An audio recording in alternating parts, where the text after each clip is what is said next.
Assalomu alaykum hurmatli televizor ko'ruvchilar. Dunyo Uyg'ur qurultiyi to'g'ri televiziyasi kundalik xabarlar programmasiga xush keldinglar. Men Hidoyat Musajon.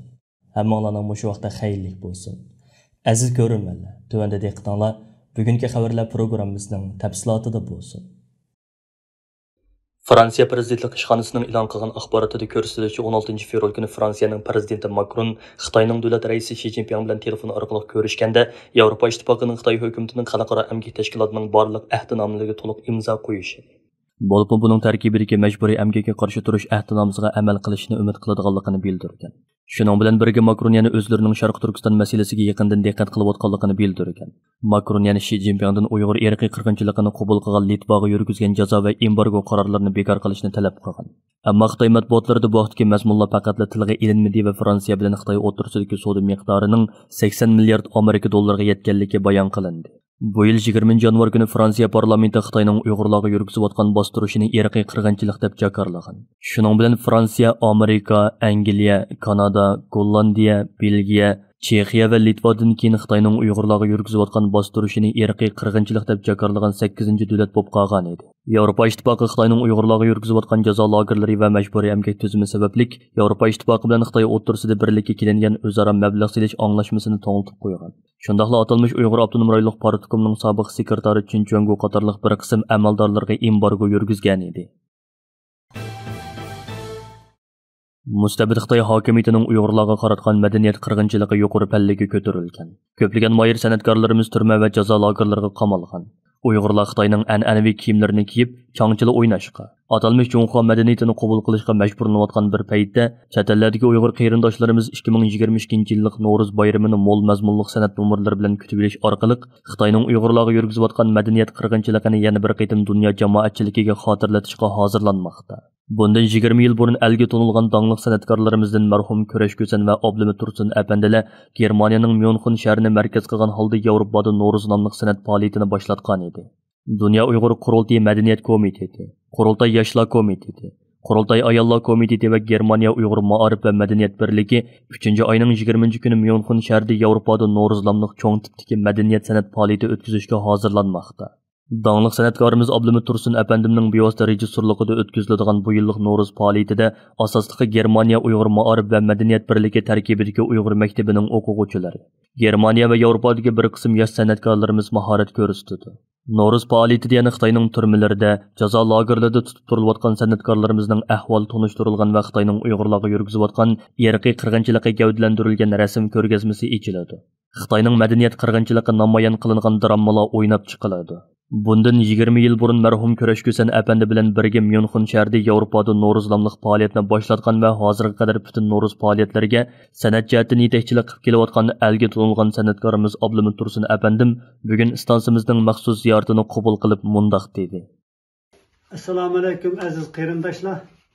Bundan 20 yil burun, ya'ni 2002-yil 3-oyda marhum Kurash Ko'sanni Shvetsiyadan Germaniyaning Myunxen shahriga taklif qilib, bu yerda tunji qitim Yevropada Navro'z nomli san'at kechiligini o'tkazgandik.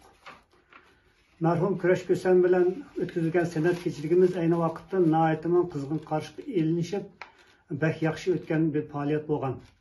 Shu vaqtda marhum bilan bir maslahatlashib, biz tunji qitim shunday bir faoliyatni, ya'ni Yevropada Navro'z nomi bilan bir faoliyatni boshlaylik.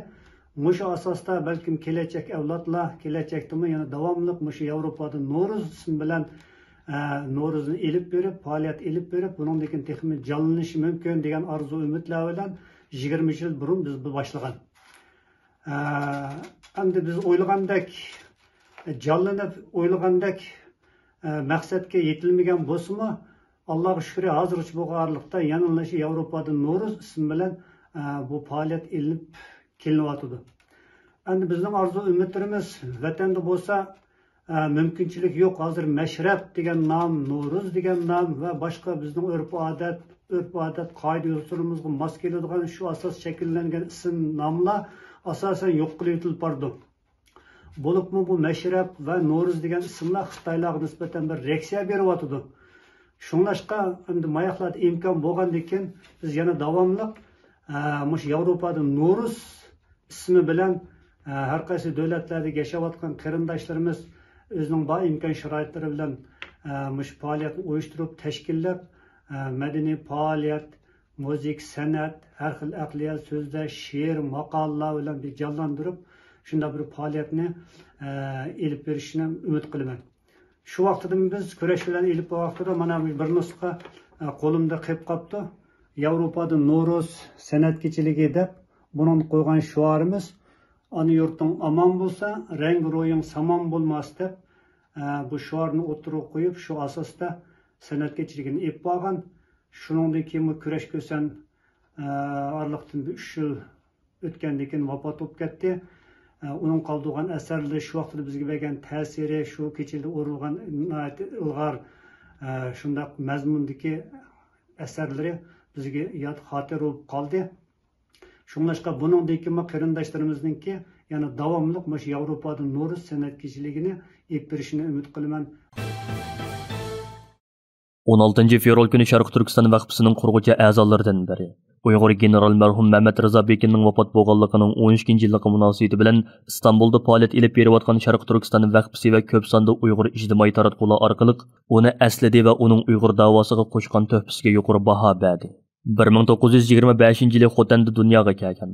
Tag'isi Muhammad Emin Bug'roning yordami bilan Afg'onistonga kelib, 1934-yilda o'qish uchun Turkiyaga avatilgan Mehmet Rıza Bekin qobil bir diplomat bo'lib, u umrining oxirigacha Uyg'urlar uchun xizmat qilgan. Sharq Turkiston davosini Turkiyaning milliy masalasiga aylantirish uchun ko'p tirishchanlik ko'rsatgan edi. General Mehmet Rıza Bekin bilan Sharq Turkiston vaqfisida uzun yil birga ishlagan Hamidxon Göktürk bu vaqtda qilgan so'zida Turk armiyasida generallikcha o'sgan Mehmet Rıza Bekinning pensiyaga chiqqandan keyingi 30 yillik hayotini Sharq Turkiston davosiga ataganligini, 1992-yili Istanbulda Sharq Turkiston milliy qurultayini chaqirganligini, Turkiyada 1000 atrofida Uyg'ur o'quvchini o'qitganligini, 40 kishining universitetlarda xizmat qilayotganligini bayon qildi. Hamidxon Göktürk apandi general Mehmet Rıza Bekinning Turkiya harbiy maktabini bitirib, Koreya urushiga qatnashgan. Keyin Shimoliy Atlantik ahdi tashkilotida Turkiya vakili bo'lib xizmat o'tagan birdan-bir Uyg'ur ekanligini, umrining oxirigacha Uyg'urlar uchun xizmat qilganligini, Uyg'urlarning uni hargiz unutmasligi kerakligini bayon qilib o'tdi.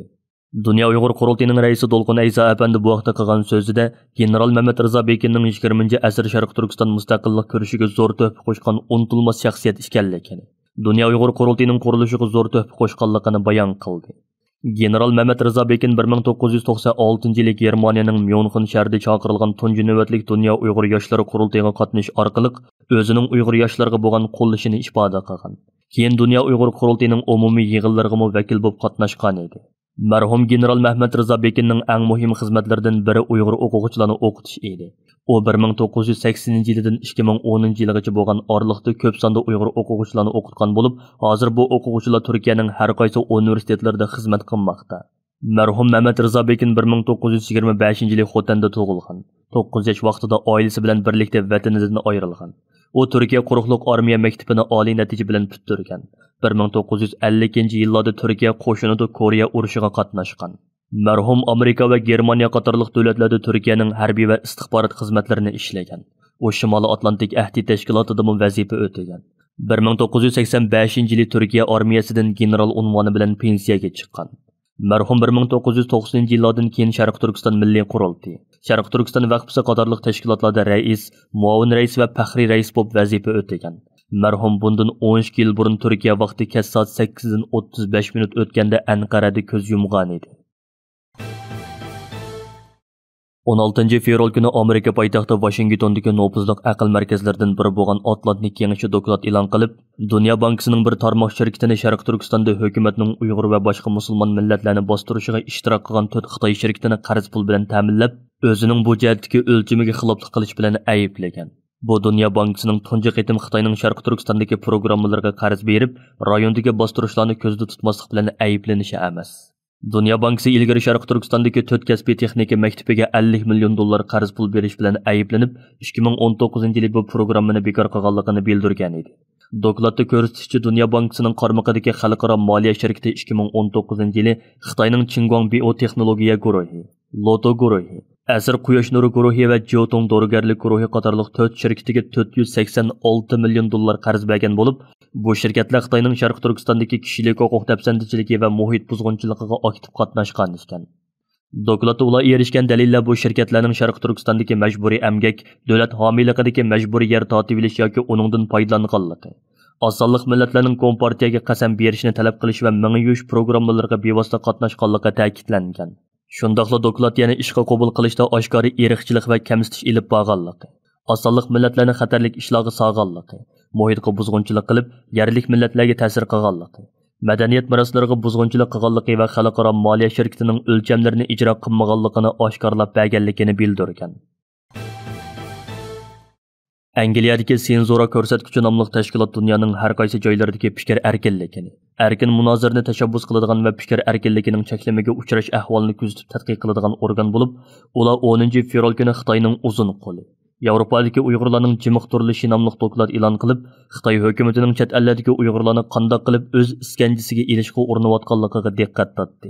Keng ko'lamli bu dokladda Angliya, Germaniya, Gollandiya qatorliq Yevropaning har qaysi o'xshamagan davlatlarda yashayotgan Uyg'urlar ziyorat qilingan bo'lib, ularning har birining sarguzashtchisi Uyg'urlarning Xitoydan shuncha uzoq erkin davlatlarda yashab turibmi, uning parokandichiligiga uchraydiganligini tafsiliy yo'ritib bergan. Dokladda Uyg'urlar bilan o'tkazilgan suhbatlar oilasidagilardan ansirash, josuslik, tahdid va qo'rquv silish qatorliq mavzularga ayrilgan bo'lib, ularda Xitoy hukumatining chet ellardagi Uyg'urlarning so'z harakatlarini cheklashga urinayotganligi, ularni o'zlari uchun josuslik qilishga majburlayotganligi va buning bilan qolmay, yana chet ellardagi Uyg'urlarning adresi, pasporti va kimlik rasmiy qatorliq xususiy uchurlarini berishga majburlayotganligi tafsiliy bayon qilingan. Dokladda munolar o'ttirg'a qo'yilgan. Xitoy hukumatining bostirishi uning chegarasidan xalqib Yevropaga kengaygan. Yevropada qanchalik Uyg'urning yashaydiganligini aniqlash tez. Ammo Dunyo Uyg'ur qurultiyining mo'ljaricha taxminan 12,5 ming atrofida Uyg'ur bo'lishi mumkin. Xitoyning tahdid urinishlarining ko'pinchisi dal Uyg'urlar eng ko'p o'ltiraqlashgan Gollandiya va Shvetsiya qatorliq joylarda yuz bergan bo'lsa-mu, Belgiya, Germaniya va Angliyada xeyli ko'p salmoqni egallaydi. Chet ellardagi Uyg'urlarning Xitoy hukumatining davomli taqibiga uchrashi bir yangi ahvol bo'lmasa-mu, u 2017-yili Xitoy hukumatining Uyg'urlarga qaratgan zulmini qattiq kuchaytirishi natijasida yana keng ko'lamlashganlikdan diqqat qo'zg'ashga boshlagan edi. Senzura ko'rsatkichi tashkiloti dokladining Yevropada Uyg'urlarni kim qo'g'dayotdi degan qismida Yevropadagi hukumatlarning hozir bu masalaga qanday chora qo'llanayotganligi tekshirilgan bo'lib, ular oldi bilan Angliyaning chet el, o'rtoqlik va taraqqiyot ministrligidan ahvol so'ragan. Ministrlik buningga bergan javobida, biz Uyg'ur diaspora a'zolari uchrayotgan bu ahvolni bilamiz. Biz buni yaqindan kuzatishni davom qilamiz degan. Ammo bu tashkilot ulardan hozirgacha mushundaq voqeadan qanchasining qayd qilinganligini so'raganida, ular o'zlarining bundaq uchurlarni qayd qilmaydiganligini aytgan. Dokladda yana munolar deyilgan.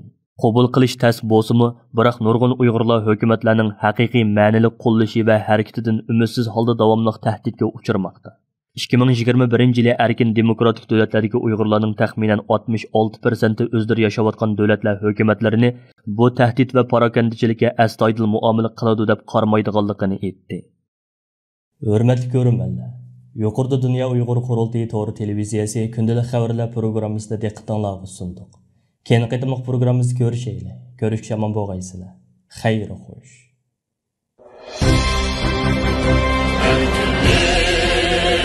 Yolda sudek aktı bizning qinimiz, sen üçün ey yurtimiz, fida bo'lsin